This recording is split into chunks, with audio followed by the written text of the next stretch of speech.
Miss হবে না আপনার পছন্দের টিভি শো। দেখুন জি5 অ্যাপে একদম ফ্রি। তুই ওর জামাটা ছিঁড়েছিস, তোর কি মারামারি করছিল?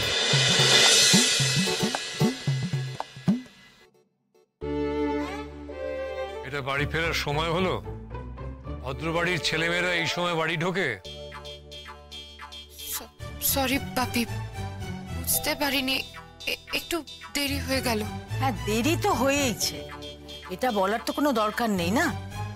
তবে ঘড়ির কাঁটাও বলে দিচ্ছে যে 12টা পেরিয়ে গেছে, ক্যালেন্ডারের ডেটটাও বদলে গেছে।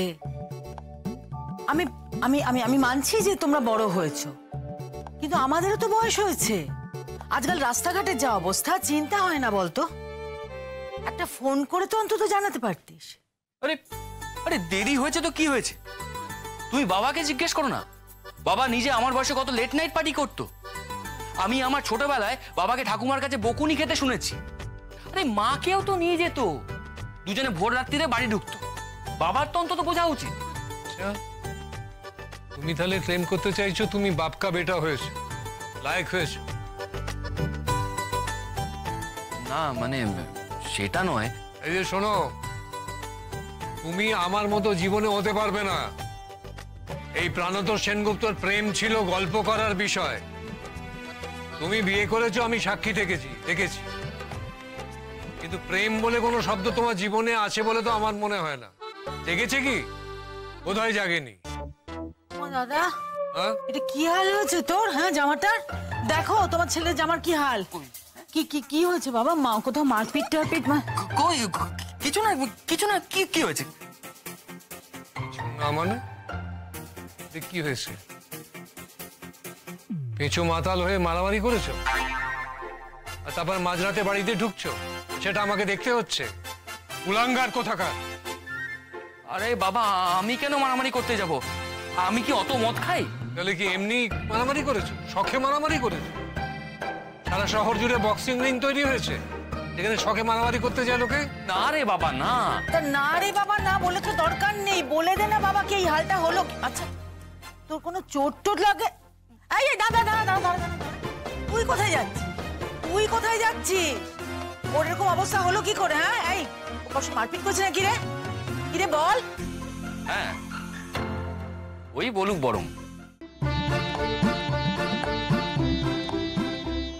না মানে মারামারি না, ওটা এমনি এমনি। ওটা এমনি এমনি কারো জামা ছিঁড়ে যায়? হ্যাঁ রোদ, বলো বলো, সবাইকে বলো কি করে আমার জামাটা ছিল, বলো। কেন, তোমার বলতে অসুবিধাটা কোথায়? না বাবা, ওই বলুক না, ও ভালো করে বলতে পারবে। হ্যাঁ রোদ, কি হলো বলো, বলবে তো কি করে ছিল, বলো।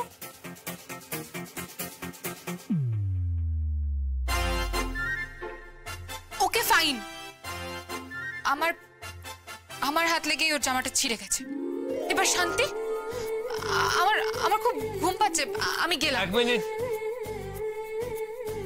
তুই ওর জামাটা এইভাবে ছিঁড়েছিস? না, আমি ছিঁড়িনি, ওটা ছিঁড়ে গেছে। ঘটনাটা তো একই, তুই ওর জামাটা ছিঁড়েছিস। তোর কি মারামারি করছিল?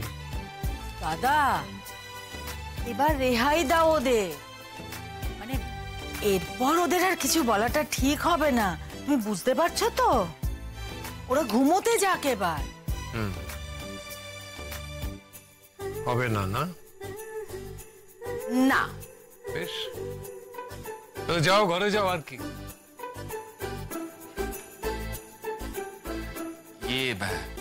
তাহলে আমিও আসি। Good night.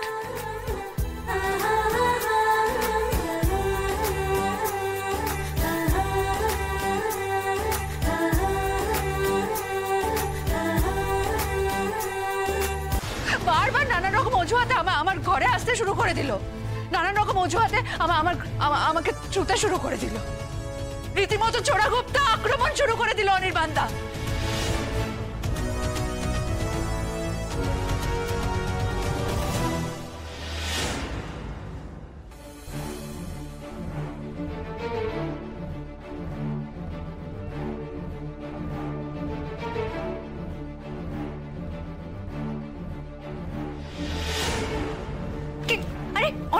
অনির্বাণদা ছাড়ো, কি করছো নাকি? ছেড়ে দাও বলছি। অনির্বাণদা, কামান নীলু, আমি কি তোমাকে হাগও করতে পারি না নাকি? তুমি আমার শালি, এইটুকু মজা করতে পারবো না আমরা? অনির্বাণদা ছেড়ে দাও, ভালো হচ্ছে। চোখের সামনে সারাদিন সারাক্ষণ এত সুন্দর একটা মেয়ে ঘুরে বেড়ায়, আমি পাগল হয়ে যাই। You are so attractive. অনির্বাণদা, ছি ছি, কি করছো নাকি তুমি? হ্যাঁ, তুমি প্লিজ এরকম মজা আমার সঙ্গে করবে না। তুমি জানো আমি এগুলো পছন্দ করছি না, তাও তুমি আমার সঙ্গে করে যাচ্ছ। এগুলো কিন্তু ঠিক হচ্ছে না। এটা কিন্তু দিদিভাইকে একরকমের চিট করা হচ্ছে অনির্বাণদা। চলো। কিসের চিট করা হচ্ছে নীলু? নীলু, তুমি মুখে যতই না না বলো, কিন্তু তোমারও তো জীবনে একটা চাহিদা আছে। তুমি এখন সিঙ্গেল, আনঅ্যাটাচড, তোমার কাউকে কাছে পেতে ইচ্ছে করে না, তাই তো এখন আমরা তো একটা সিম্পল গিভ অ্যান্ড টেক করতেই পারি। তুমি আমার চাহিদা মেটাও আর আমি তোমার চাহিদা মেটাই। ছাড়ো ছাড়ো ছাড়ো বলছে। বেরিয়ে যাও এখান থেকে, বেরিয়ে যাও। আর যদি এরকম করেছো আমি কিন্তু সত্যি সত্যি দিদিভাইকে বলে দেবো। কি লাভ হবে নীলু? রায়ের আরো টেনশন বাড়বে, প্যালপিটেশন বাড়বে, আমাদের বাচ্চাটার ক্ষতি হবে। বাচ্চা এসো না, আমরা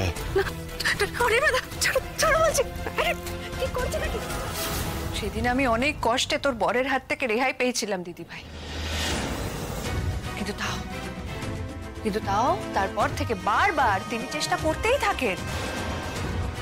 তার উপর একটা অজুহাত তো আছেই, দিনের রাতে যে কতবার উনি আমার ঘরে ফাইল খুঁজতে আসেন। এই তো সেদিন আমি ঘরের মধ্যে জামা পাল্টাচ্ছিলাম, হঠাৎ দেখি যে অনির্বাণদা ঘরের মধ্যে লুকিয়ে ছিল। আমি জিজ্ঞেস করলাম যে কেন এসেছো, বললো যে ফাইল খুঁজতে এসেছি। এই তো এর মধ্যে আমি দুদিন বাথরুমে চান করতে ঢুকেছিলাম। বাইরে থেকে অনির্বাণদা বলছিল দরজা খুলতে। আমি ভয়ে উত্তর দিতে পারছিলাম না, কি বলবো বুঝতে পারছিলাম না, চুপ করেছি। তারপর অনির্বাণদা আবার দরজা নক করতে থাকে, দরজা নক করতেই থাকছিল। দিদিভাই আমার এই কথাগুলো বলতে যে কি ঘেন্না হচ্ছে, আমি যে কি করে, আমার সত্যি এই কথাগুলো তোকে বলতে খুব লজ্জা লাগছে দিদিভাই। আমি এতদিন তোকে বলতে চাইনি, তোর শরীরের কথা ভেবেছিলাম কটা দিন বাদে নমিতা দিয়ে চলে আসবে, সহ্য করে নি কটা দিন, দাঁতে দাঁত চেপে সহ্য করে কাটিয়ে দিই কটা দিন। কিন্তু আজ আমি যদি চুপ করে থাকতাম, না চিৎকার করতাম, আমার বিরাট বড় সর্বনাশ হয়ে যেত। অনির্বাণদা একটা পশুর মতো হয়ে গেছিল আজকে। জি5 ডাউনলোড করুন আর সব এপিসোড দেখুন একদম ফ্রি।